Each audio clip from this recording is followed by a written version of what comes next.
Hello and welcome to Poker News. In a further development to the unravelling nightmare for American poker enthusiasts, Washington State has demonstrated that it seems to be one sandwich short of a player's buffet. In a move more reminiscent of George Orwell's 1984, the state has revealed it intends to restrict not only people gambling in online casinos and poker rooms, but also to infringe its residents' rights by disallowing people to even read about poker. This is due to a new state law which depicts that publishing articles about online poker and gaming is tantamount to aiding and abetting the now illegal industry, deeming any kind of editorial poker content as promotion.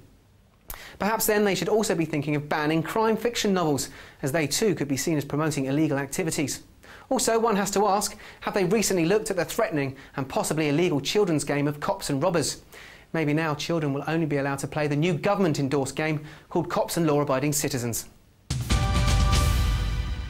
The major online gaming companies of the world all came to a mutual agreement in Gibraltar recently regarding how they intend to report future earnings. Party Gaming, 888 and Ladbrokes were amongst the major online sites to sign up.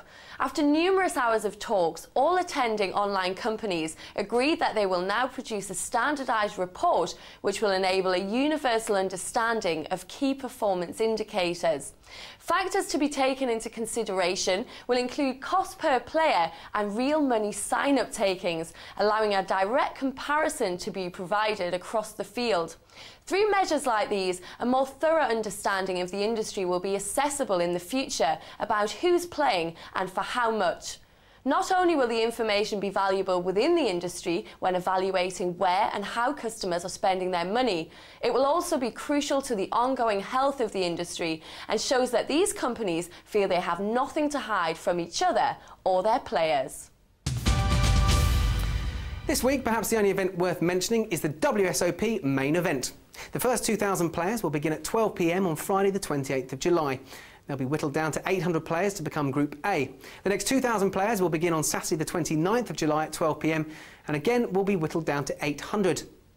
The same format then takes place at 12 p.m. on Sunday the 30th, creating Group C, and Monday the 31st for Group D. However, if you don't fancy gambling with that amount of money, $10,000 to be precise, but still want some WSOP action, then on Sunday the 29th of July at 7 p.m, the Bellagio Cup 2 begins at the Bellagio Las Vegas. The buy-in is $1,000 and the game is, of course, Texas Hold'em. A Washington state government just one sandwich short of a proverbial picnic. Now they're trying to ban what their public can and can't read regarding gambling. In the land of the so-called free, is this just one step too far?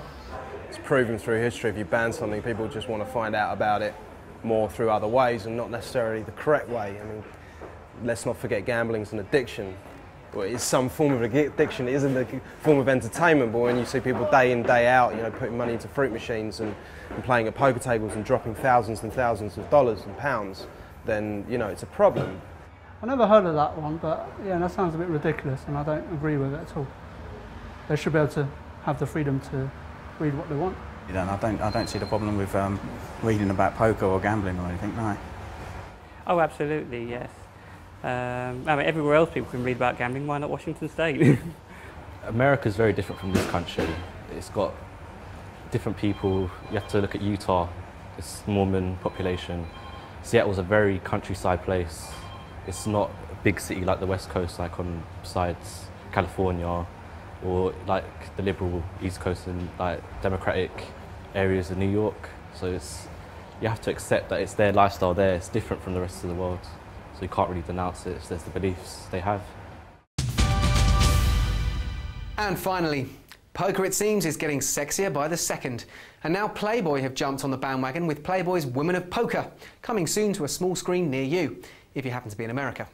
Qualifying tournaments are happening all over the States right now, so if you've got all the right assets and you fancy your chances, go to www.playersnetwork.com to find out more.